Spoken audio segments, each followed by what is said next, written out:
Oke, hai. Hari ini saya pengen bahas tentang secure and insecure, ya. Nah, jadi hanya ada dua macam hasil dari pengasuhan atau parenting. Artinya kalau kita ngasuh anak atau kita membesarkan anak itu hanya ada dua output. Kalau nggak A ya B gitu ya. Nah, A yang B itu adalah anak yang secure atau merasa aman, dan yang satu lagi adalah anak yang insecure atau merasa tidak aman. Ya. Nah, anak yang secure atau merasa aman ini gimana sih kita bisa lihatnya? Kita bisa lihat dari kepercayaan diri dan kestabilan emosinya. Jadi anak yang secure atau dia ada perasaan aman, itu cenderung lebih percaya diri gitu. Dia lebih percaya diri, dia lebih berani untuk mencoba hal yang baru, dia lebih berani untuk melakukan sesuatu walaupun nanti bisa salah, biarpun nanti bisa gagal, tapi dia lebih berani gitu ya, lebih nyaman dengan diri sendiri gitu. Yang kedua ciri-cirinya adalah emosinya lebih stabil. Jadi dia lebih mampu untuk merasakan emosinya, mengidentifikasi, dan kemudian lebih bisa untuk melakukan sesuatu yang menenangkan diri dia, gitu ya, menenangkan dirinya sendiri. Nah, sebaliknya, anak yang insecure atau merasa tidak aman, biasanya lebih labil emosinya, jadi lebih ekstrim gitu ya, lebih mood swing, kemudian biasanya kurang percaya diri juga, jadi takut-takut kalau mau mengerjakan apa-apa, lebih takut-takut, terus kemudian kadang-kadang juga bisa mencari perhatian, dan sering ada tingkahnya yang aneh-aneh gitu, sering bertingkah. Nah, ini semua adalah behavior problem ya, dan sebenarnya akarnya adalah dari perasaan insecure atau merasa tidak aman. Nah, behavior problem ini sering kita label sebagai nakal, tapi sebenarnya anak tuh bukan nakal. Anak itu tidak tahu apa yang harus dilakukan agar dirinya diterima dan dikasihi. Ya, jadi karena itu dia mencoba segala cara istilahnya. Ya, dari yang ekstrim seperti dia nangis, kalau dia nangis nanti dia akan diperhatikan, nanti akan dipeluk, atau misalnya dia bertingkah gitu, melakukan sesuatu yang akhirnya nanti akan bisa membuat orang tuanya memperhatikan dia dan lain sebagainya. Nah, ini sebenarnya akarnya adalah insecurity, di mana dia tidak tahu bahwa dia sebenarnya dikasihi atau enggak sih gitu. Nah, rasa aman atau tidak aman dalam diri anak ini adalah produk dari pola pengasuhan orang tua. Jadi orang tua yang sering mengancam, sering menghukum, terus orang tua yang tidak stabil emosinya, tidak dapat ditebak moodnya. Nah, ini adalah tipe-tipe orang tua yang akan menghasilkan anak yang insecure. Kenapa? Karena gini, coba bayangin ya, kalau orang tua kita nih dia moodnya nggak jelas gitu. Kadang-kadang dia baik, kadang-kadang dia oke, kadang-kadang dia bisa marah, meledak-ledak gitu. Nah, orang tua yang emosinya tidak stabil ini, kita tuh suka nggak sadar bahwa kita sebagai orang tua ini yang menjadi objek untuk meluapkan emosi adalah anak gitu ya kan. Anak kan paling helpless gitu istilahnya, ya dia harus terima aja gitu apapun yang dilakukan sama orang tuanya terhadap dia. Jadi kadang-kadang kita sewot ya, lagi kesel sama yang lain, tapi kita marahnya ke anak gitu. Nah, jadi anak tuh bingung gitu, ini sebenarnya aku salah apa gitu, kok tiba-tiba dia marah-marah aja gitu kan. Nah, emosi yang tidak stabil ini membuat anak merasa tidak aman. Moodnya berubah-ubah, kadang-kadang aku minta ini boleh disambut dengan positif gitu, mamanya juga senyum gitu kan, tapi kadang-kadang aku minta hal yang sama, nggak boleh, mamanya cemberut gitu kan, ngapain sih minta-minta ini gitu kan. Jadi anak nggak bisa memprediksi reaksi orang tua seperti apa gitu, karena orang tuanya ya gitu, nggak stabil ya kan. Nah, terus apalagi orang tua sering mengancam, sering membentak, marah-marah, atau kayak gimana ya, suka memanipulasi perasaan anak gitu loh. Anak dibikin takut, anak dibikin khawatir, anak dibikin dibecandain gitu, jadi diledek-ledekin misalnya, kayak gitu-gitu tuh adalah hal-hal yang membuat jiwanya anak terganggu gitu sebenarnya ya.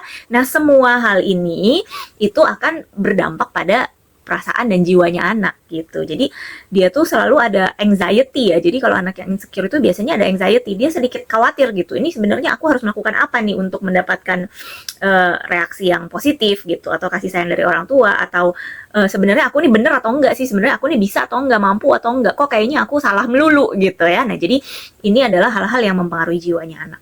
Nah, sebaliknya orang tua yang hadir atau present dalam kehidupan anak secara konsisten. Secara konsisten maksudnya apa? Nggak selalu harus 24/7 tuh harus bersama anak terus, enggak gitu ya. Tapi secara konsisten tuh gini, bisa diharapkan kehadirannya pada saat-saat yang kritis gitu. Jadi pada saat anak lagi merasa gundah gitu, terus kepikiran mamanya atau orang tuanya, nah ada orang tuanya tuh ada gitu. Terus kalau misalkan dia lagi ngerasa sedih atau ngerasa takut atau apa, nah itu orang tuanya ada. Kalau dia pengen bertanya, pengen butuh untuk dipeluk mungkin, atau butuh ngobrol, nah orang tuanya ada gitu. Nah, ini adalah kehadiran secara konsisten ya. Anak kan ada waktunya juga dia bermain sendiri, atau dia ya pokoknya ya asik sendiri lah, ada waktunya juga dia begitu gitu. Tapi pada saat dia cari kita ada And yang terpenting adalah we're available gitu, kita ada dan bisa meluangkan waktu untuk dia gitu ya. Karena seringkali gini, kita ada di rumah bareng-bareng sama anak, tapi waktu anak nyamperin kita sibuk gitu, kita nggak ada waktu buat dia, walaupun serumah, walaupun bareng gitu ya.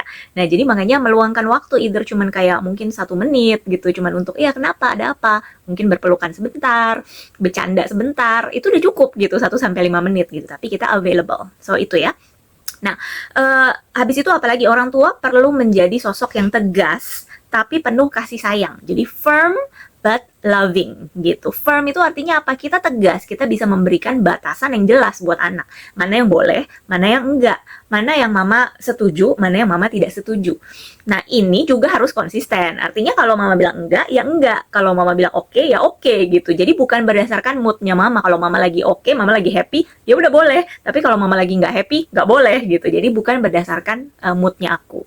Terus firm itu juga berarti kalaupun anak misalnya dia negosiasi atau merengek atau apa gitu ya, kita tegas dengan kita tetap bilang no gitu dengan penjelasan tentunya ya kan, kenapa nggak boleh gitu, nggak boleh sekarang, bukan waktunya sekarang, nanti kapan waktunya itu dijelaskan, boundariesnya tuh jelas gitu. Sekarang nggak boleh, tapi nanti sesudah kamu selesaikan tanggung jawabmu misalnya, atau nanti on weekends kalau hari Sabtu Minggu, atau ya apalah gitu ya, maksudnya memang yang boundaries atau batasan yang lagi kita bicarakan di sini. Cuman ini harus menjadi sesuatu yang kita firm gitu ke anak. Jadi dia nggak ngerasa kayak, wah aku mesti sibuk nih selalu menggoyangkan si mama nih supaya aku dikasih gitu kan. Tapi kalau aku udah bilang enggak ya enggak gitu. Jadi dia lebih mantap gitu. Oke, I feel safe karena aku tahu what to expect gitu. Saya merasa aman karena saya tahu apa yang bisa saya harapkan gitu. Mana yang batasannya sampai di mana tuh jelas gitu. Itu membuat dia merasa aman. Ya. Satu sisi lain, orang tua penuh kasih sayang. Jadi dalam arti gini, mengasihi anak itu tidak ditahan-tahan. Kalaupun kita lagi marah pun, itu tidak membuat anak merasa bahwa dia tidak dikasihi. Ngerti gak maksudnya? Ya jadi kita marah tuh bukan marah untuk menjahatin dia gitu loh. Tapi kita marah karena ada sesuatu yang perlu dikoreksi. Tapi bahkan di dalam kemarahan kita itu anak bisa sadar bahwa, oh mamaku tuh tetap sayang sama aku gitu. Makanya sesudah kita selesai marah gitu ya, kalau kita udah selesai ngomong, di closing dengan, kamu ngerti maksud mama? So can we work together on this? Kita bisa kerjasama dengan hal ini nggak? Gitu ya. Habis itu mungkin bisa berpelukan, bisa apa gitu. Nah jadi ini adalah tanda dari kita mengasihi anak itu tanpa syarat. Mau dia baik, mau dia nggak baik, mau dia melakukan kesalahan atau enggak, kita tetap mengasihi dia gitu. Itu tanpa syarat. Makanya anak tuh bisa ngerasa dia feel secure, dia aman, tanpa harus mereka-reka gitu apa yang harus dilakukan untuk menyenangkan orang tuanya. Gitu ya. Nah, jadi orang tua yang seperti ini akan menjadi sauh atau anchor gitu ya, jangkar bagi jiwanya anak. Membuat anak merasa aman, membuat anak bisa lebih percaya diri gitu loh. Kalau mau berbuat sesuatu tuh dia tidak takut nanti bisa ada reaksi-reaksi negatif yang eksplosif gitu ya, tiba-tiba dimarahin, tiba-tiba dihukum atau gimana gitu. Dia lebih aman dan lebih nyaman dengan dirinya sendiri gitu. Oke? Nah, jadi sekian sekilas itu tentang secure and insecure. Nah, kapan-kapan kita lanjutkan lagi pembahasannya, oke?